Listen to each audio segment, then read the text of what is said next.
Hello everyone, ngasi Chingmeirong Car Bazaar gi Anouba update amaga loinana ngasi yam kamna purga lakchare ab tare ngasi video se hanagi mamangi stock sing do khara lemo was yauri khara ju keno sakre do ngasi gi amuk Anouba thungokpa stock khara lebo go adu ju hapet yengminnasi aduga amuk khara stock khara ju amuk lakadaba khara ju leire adu su amuk lakana amuk haijarake do ngasi gi video se yengba tawse aduga Khana Amuk Yourkle sing na nauna thengna yaurgadi subscribe soichen tawsan biramo aduga bell icon su press tawbiramo mathangi Anouba update tamung miss oidanaba audi haurasi myam okay ngasi gi video se ai sidagi hane ta hogjarage hariba koi gi star mangurisi star ni ko star sigi magi looks an yengbiro magi front looks maila ni ko aduga magi side looks smile ni aduga maningi na smile ugani ko adu magi da interior su effect uchara ke ko interior su smile urani ko tayari condition na scene smile all power window oirani city akoi gi fabric leather makti natre namda disina bu nungai ni nali godum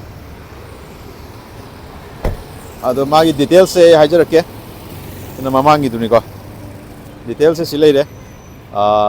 vxi ko 2012 ki ne aduga 2 lakh 30 magi price ko 2 lakh 30,000 ko kilometer 34,000 maina aure ko aduga mathangi sina mo alto blue color ni ko si jo West Bengal ki number ne ado NOC da akadani ko number ga loi all ga pira ka do ni sidagi pi kan ko ado loan gi di khudong cha ba je huji phaugi ne di leitri ko details se sida lei jare alto 800 Impal is number da ko 2020 gi ne nauri ga ri semna ado mai se 3,60,000 ni 3,60,000 smai lai ne ado adum khara slightly ni ko set tawu ya bai khudong cha ba dum phangani ko gari dim na le hem sa manung je yapet urlake ko plastic power coke 3 ne tawuri je pura Anouba latest ni manung ga je pura hadrik halle have tare se yengda kilometer je silere 5,900 sungtau thaudri bu ko mani ko an boina adam samana re tare ko ade maningi na smai u gani ko aduga mathang na so mok alto ni la ka doise adum ai thuna dum update thuna dum char haijala ki ko sisu dum khara tayar ka se yeng da mong tari ko yeng biro tayar se amang ya de sisu tu ado front gi looks maina u gani ko ji ko West Bengal gi number den lai je sina 2014 gi oide bu ko ado Impal is number da NOC da lai re aduga my price na 2,50,000 ada my interior se ulaki ko my interior sini smile lagi ni si sedum lingi ko yam kali kan isan dum lingi sini manunggi ini ada maningi na smile urani ko adu ga mathang dana mo star ram lai re star je mu char ke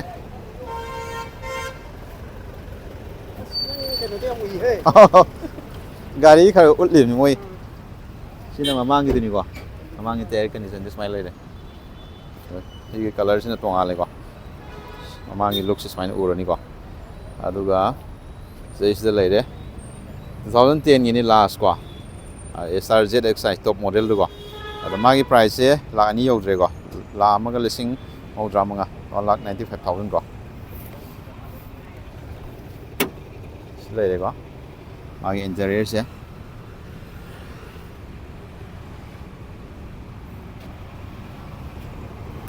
aduga maning da so ulaki ko mai maning gi se looks mai ugani aduga mo adagi somda sima se mamangi stock tu ni ko lairi kana Yourkle pam ba yaurgadi adum thuna dum contact option bir pe agani ko sigi price umtang hajaram 2,75,000 2016 gini ko with NOC de ko aduga mathang da su muk leire West Bengal gi number ko sina akoi gi I10 sport ni ko leise aduga magi 2011 last ko masu si am color si am ing na dum phajabni ko si color se aduga magi tayari condition sumaina ugani maningi juice leire gi maningi koi gi sumaina leire gari se koi maning spare tire ga sinadri hada su sinadri ba gari ni ko I10 da koi gi sport ta optional do iduni ko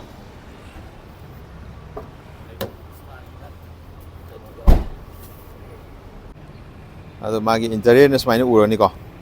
all power window orani aduga magi steering mounted control sagi sada yausare ko khara magi kilometers kyam thorge da 44,000 ko man thore price na 2,20,000 okay mamangi I10 satkre adum ayamana adum gari singche lakpaga adum tuna satkiba adum yawe ko video se yengma nangaudragadi yengma nangaudabadi hai tare pamaga su phangauda mayam yawe ko aduna yengbiro rear wipers yaure defoggers yaure ko high mounted stop lamps maina ugani maningi looks is maina ko sports variant maina sports ki option no deni aduga mathangda mo sesu yamna lemna thauba yabada ahangi yamna kitang premium joy ba hai tare ko lemna ju sina ba yaba gari hai tare koi kitang premium segment da singe ko moi sedan gi keno do ne ko desire do mamangi first generation gi desire do aduna te ko sina second generation gi dun ko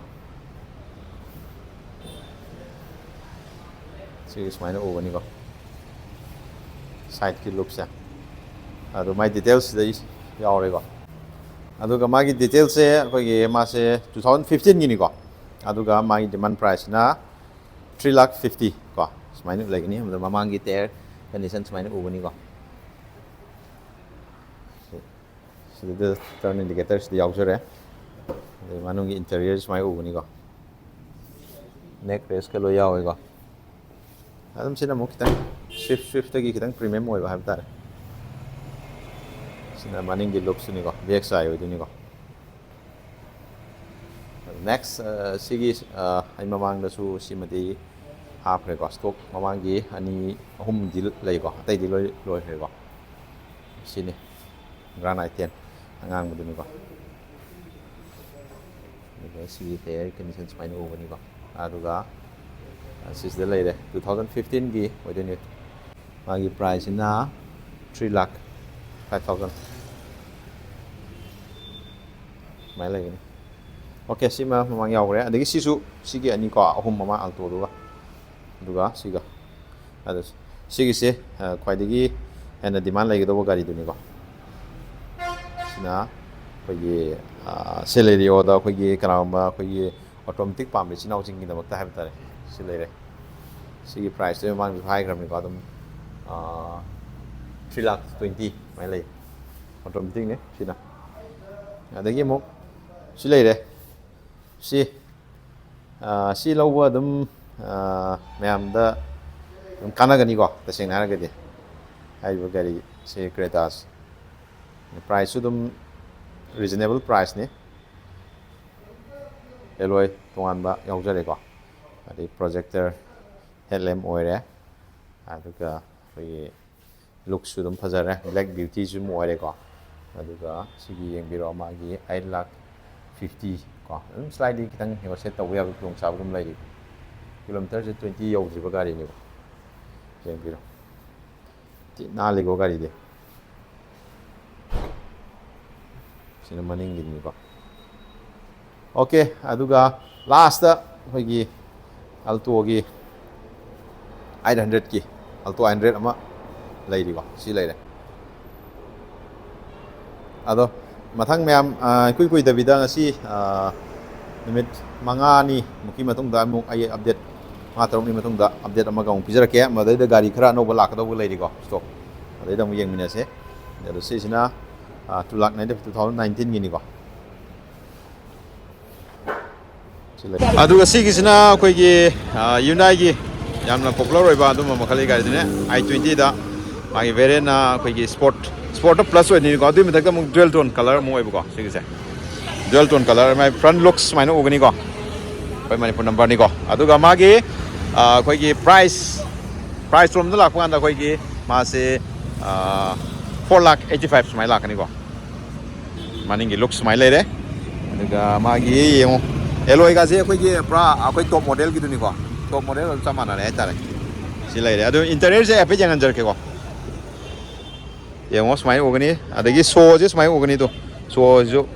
ꯄꯨꯔꯥ ꯑꯩꯈꯣꯏꯒꯤ ꯇꯣꯞꯇ ꯌꯥꯎꯕꯗ ꯆꯞ ꯃꯥꯟꯅꯔꯦ